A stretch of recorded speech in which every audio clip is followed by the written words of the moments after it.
Bismillahirrahmanirrahim. Assalamu alaikum second year. I hope you all will be fine at homes. Students, we have completed first chapter of our book and now we are going to start chapter number 7.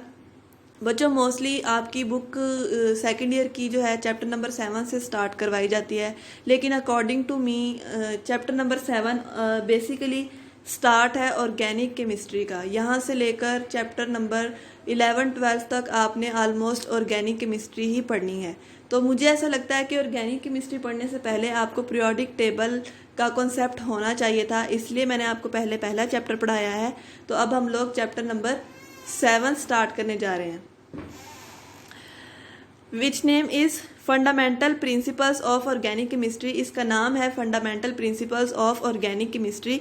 Chapter number 7 जो है वो organic chemistry के fundamental यानी कि बुनियादी असूलों के बारे में बता रही है। तो हम लोग सबसे पहले ऑर्गेनिक केमिस्ट्री को डिफाइन किस तरह किया गया, इसके ऊपर सर्च कैसे की गई, यानी कि हम इसकी सबसे पहले इंट्रोडक्शन में इसकी हिस्ट्री डिस्कस करेंगे। तो बेटा तकरीबन 200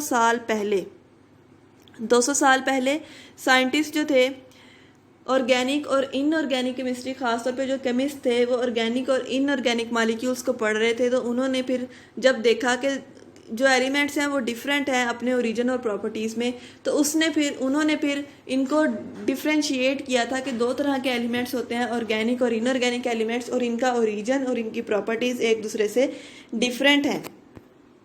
फिर क्या हुआ, ऑर्गेनिक कंपाउंड्स के बारे में ये कंसीडर किया जाता था कि ये ऐसे कंपाउंड हैं जो सिर्फ लिविंग ऑर्गेनिज्म से ऑब्टेन होते हैं, जबकि इनऑर्गेनिक कंपाउंड्स को हम नॉन लिविंग ऑर्गेनिजम्स और मिनरल सोर्सेज से ले सकते हैं। ऑर्गेनिक कंपाउंड के बारे में बस ये तस्वुर था कि ऐसे कंपाउंड जिनको हम लिविंग ऑर्गेनिज्म से ले सकते हैं वो ऑर्गेनिक कंपाउंड होते हैं, ठीक है। और पुराने साइंटिस्ट ने बहुत कोशिश की थी ऑर्गेनिक कंपाउंड्स को नॉन लिविंग थिंग्स से जनरेट करने की, लेकिन वो उसमें कामयाब नहीं हुए थे। तो इसलिए उन्होंने एक थ्योरी पेश की थी जिसका नाम था वाइटल फोर्स थ्योरी। उस थ्योरी के मुताबिक ऑर्गेनिक कंपाउंड सिर्फ लिविंग ऑर्गेनिज्म से तैयार हो सकते हैं, नॉन लिविंग ऑर्गेनिज्म से ऑर्गेनिक कंपाउंड्स प्रिपेयर नहीं हो सकते। इसको क्या कहा गया था, वाइटल फोर्स थ्योरी, ठीक है। लेकिन एक साइंटिस्ट था, उसका नाम था फ्रेडरिक वोलर। उसने इस थ्योरी को रिजेक्ट किया था और उसने इस थ्योरी को एक एक्सपेरिमेंट के थ्रू रिजेक्ट किया, और उस एक्सपेरिमेंट ने उसने इनऑर्गेनिक कंपाउंड से नॉन लिविंग थिंग से ऑर्गेनिक कंपाउंड जनरेट कर दिया था।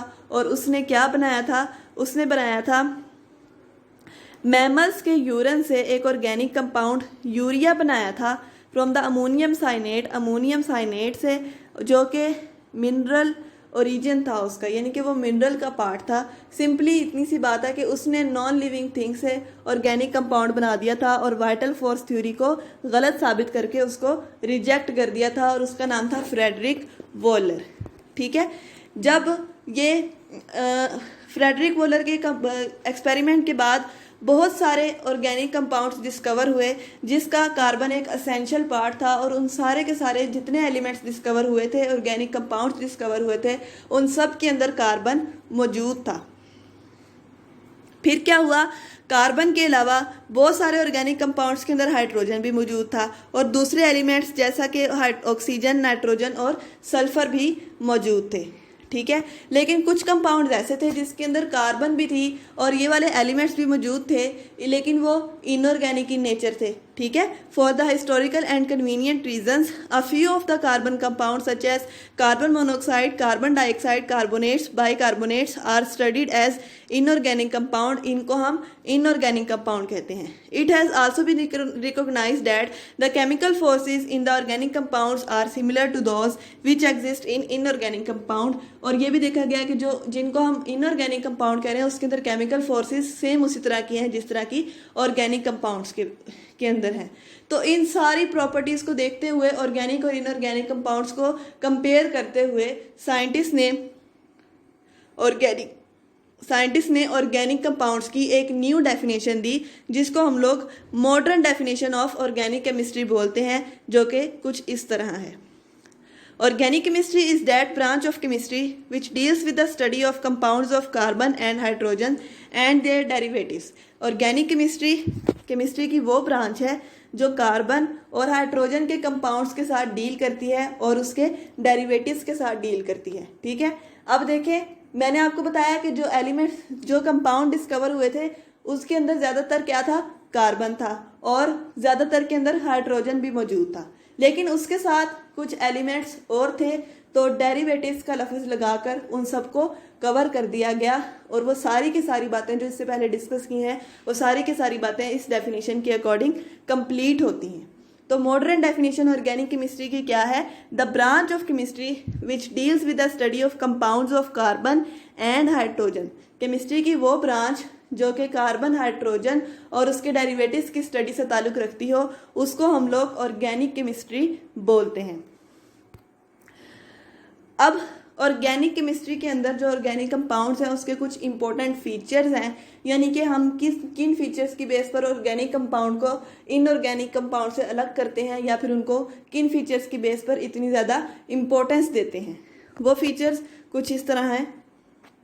पहला फीचर है peculiar nature of carbon. Carbon की एक खास नेचर है। वो क्या नेचर है, carbon form a large number of compounds. Carbon जो है वो ज़्यादा मिकदार में, ज़्यादा तादाद में कंपाउंड बनाती है।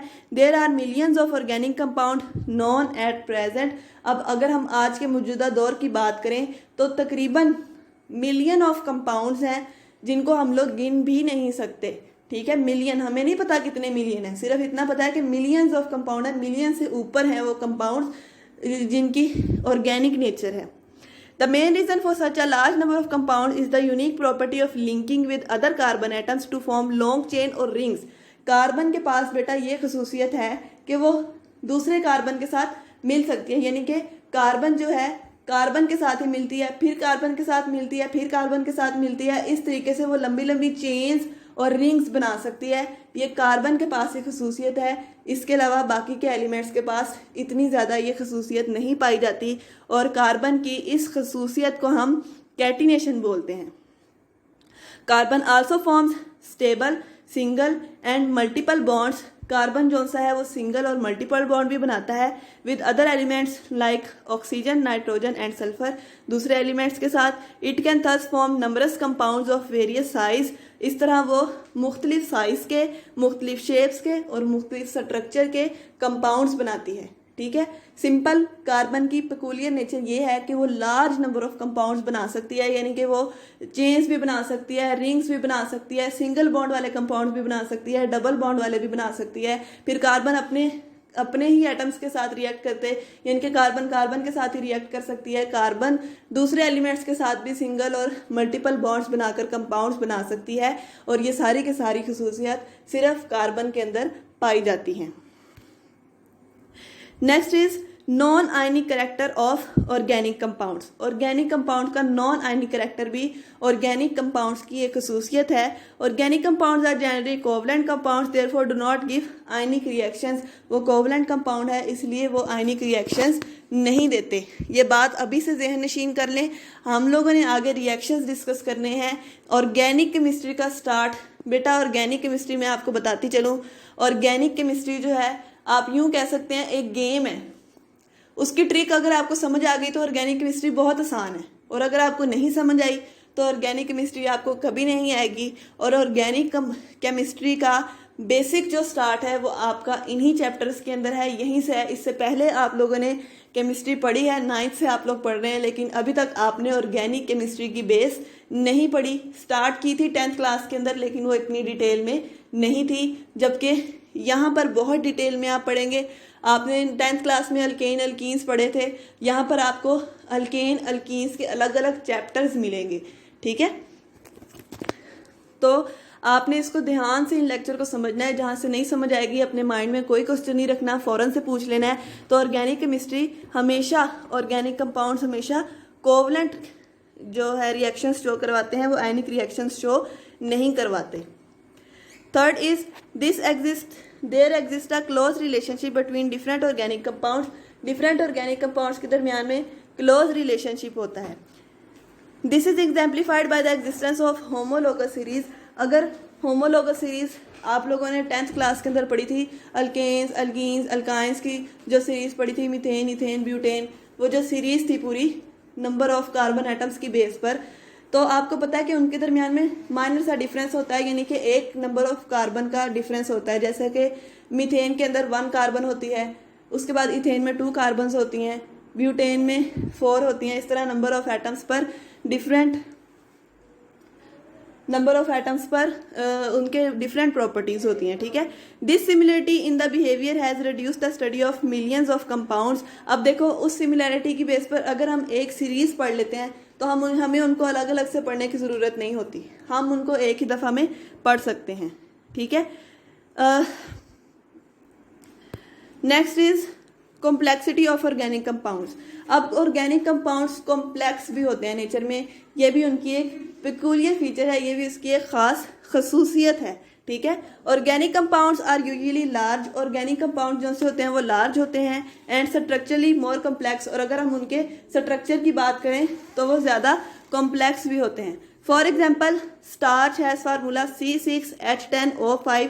स्टार्च का फार्मूला है C6H10O5 into n times, where n में भी सेवरल थाउजेंड, जहाँ पर n जो है वो सेवरल थाउजेंड हो सकता है, यानी कि 1 से लेकर कई हज़ारों तक हो सकता है। यानी कि इतना लंबा स्ट्रक्चर और इतना बड़ा स्ट्रक्चर भी हो सकता है, या इतने बड़े फार्मूले वाला भी सब्सटेंस हो सकता है।